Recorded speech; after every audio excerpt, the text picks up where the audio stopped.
बात करेंगे anaerobic cultivation of bacteria, यानी जो बैक्टीरिया होता है इसका एनारोबिक कल्टीवेशन कैसे होता है। तो सबसे पहले हम देख लेते हैं एनारोबिक ऑर्गेनिजम्स होते कौन से हैं। तो एनारोबिक ऑर्गेनिजम्स कौन से होते हैं?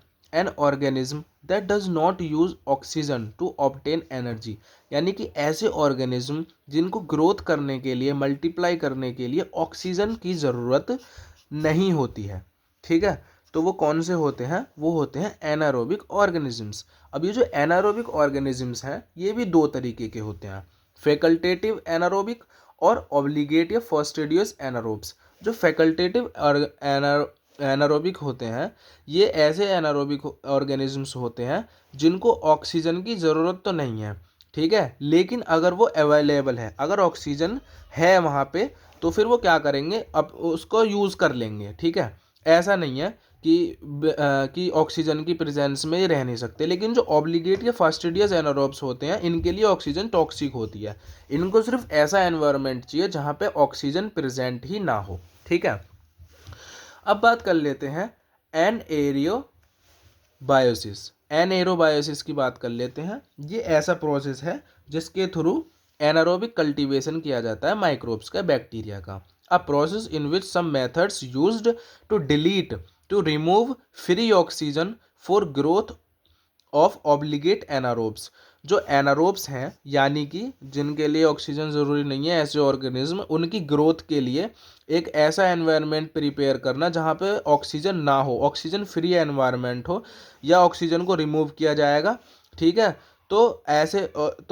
ऐसा एनवायरनमेंट तैयार करने के लिए कुछ मेथड्स यूज़ किए जाते हैं, और जो जिस प्रोसेस के अंदर ये सब मेथड यूज़ किए जाते हैं उसको बोलते हैं एनारोबियो एना एनाएरोबायोसिस एना एनएरोबायो एनेरोबायोसिस एनेरोबायोसिस। अब मेथड्स देख लेते हैं, वो कौन कौन से मेथड्स हैं जो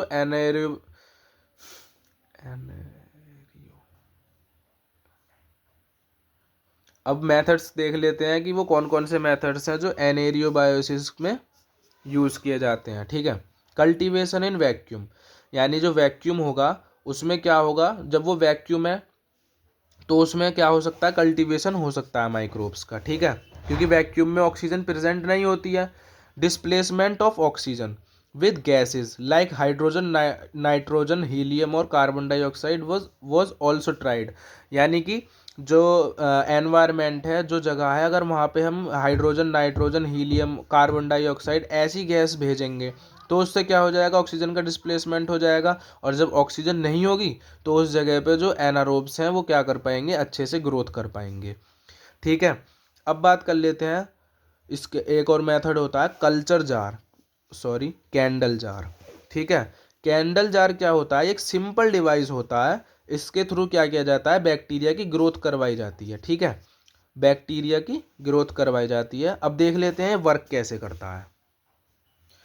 तो इसका वर्क देख लेते हैं। जो कैंडल जार है ये क्या होता है, इसमें क्या किया जाता है, इसमें क्या करेंगे, कल्चर इनोक्यूलेटेड कल्चर प्लेट्स होती हैं। ठीक है, एक लार्ज जार लेंगे, उसमें क्या करेंगे, मतलब इनोक्यूलेटेड कल्चर प्लेट्स कौन सी होती हैं, कल्चर मीडिया होती है ना, उसमें अच्छे से जिसमें ग्रो करा सकते हैं, मतलब इनोक्यूलेशन हो चुका है वहाँ पे माइक्रोब्स का, तो एक बड़े से जार में ऐसी एक कल्चर प्लेट रख देंगे जिसमें मतलब इनोक्यूलेटेड है माइक्रोब्स। ठीक है, उसके बाद क्या करेंगे, उस जार में एक मोमबत्ती रख देंगे, एक candle, put a lit candle in the jar and close the lid. उसको क्या करेंगे, कैंडल को जार में रख के उस जार को बंद कर देंगे। ठीक है, अब क्या करेंगे, the candle Burns until most oxygen is use up. इसमें क्या होगा, वो मोमबत्ती जब तक जलेगी जब तक कि वो सारे ऑक्सीजन को यूज नहीं कर लेती, क्योंकि उसे जले रहने के लिए ऑक्सीजन की जरूरत है। इसका मतलब है कि वो कैंडल उस जार में से ऑक्सीजन को खत्म करने लगेगी। ठीक है, इससे क्या हो जाएगा, ऑक्सीजन लो हो जाएगी और कार्बन डाइऑक्साइड बढ़ जाएगी, यानी कि माइक्रोब्स को ग्रोथ उनकी ग्रोथ होने के लिए एक सुइटेबल एनवायरनमेंट मिल जाएगा। इस तरीके से कैंडल जार वर्क करता है। Suitable environment for micro micro anaerobe micro aerophilic bacteria. ठीक है, अब बात कर लेते हैं आगे, absorption of oxygen by chemical और बायोलॉजिकल मीन, यानी कि कुछ बायोलॉजिकल तरीक़ों से, कुछ केमिकल तरीक़ों से, यानी कि कुछ गैस के डिस्प्लेसमेंट के थ्रू, इन सब तरीक़ों से क्या करना है, ऑक्सीजन को एब्जॉर्ब कर लेना है एनवायरनमेंट में से। तो भी क्या हो जाएगा, इस मेथड के थ्रू भी हम माइक्रोब्स को कल्टीवेट करवा सकते हैं। ठीक है, अब आगे बात कर लेते हैं मैकिन्टॉश एंड फिल्डेज एनारोबिक जार। ठीक है, ये मेथड कैसे वर्क करता है। इसमें क्या होता है, एक माइक्रोबायोलॉजी टूल होता है। ठीक है, इसमें क्या होता है, एक माइक्रोबायोलॉजी टूल होता है जो ऑक्सीजन फ्री एनवायरनमेंट प्रोवाइड करता है कल्चर बैक्टीरिया को, ताकि वो मतलब जो बैक्टीरिया ऑक्सीजन की प्रेजेंस में जिनकी डेथ हो जाती है। A microbiology tool use to create oxygen free anaerobic environments to culture bacteria that die in the presence of oxygen. जो बैक्टीरिया ऑक्सीजन की प्रेजेंस में जिनकी डेथ हो जाती है, ठीक है, तो ऐसे बैक्टीरिया को एक ऑक्सीजन फ्री एनवायरनमेंट प्रोवाइड करता है मैकिन्टॉश एंड फिल्डेज एनारोबिक जार। इसमें क्या होता है, इसमें एक सील्ड जार होता है, मतलब सील पैक एक जार होता है, एक मेटल का कंटेनर होता है। ठीक है, मतलब या तो मेटल का कोई कंटेनर होगा या फिर एक सील्ड गिलास होगी। उसमें क्या होगा, कुछ कैटालिस्ट होते हैं जैसे कि पैलेडियम। ये क्या करते हैं, जो ऑक्सीजन है इसको रिमूव कर देते हैं इससे। अब ऑक्सीजन रिमूव हो जाएगी तो उनको सूटेबल एनवायरनमेंट मिल जाएगा ग्रोथ करने के लिए।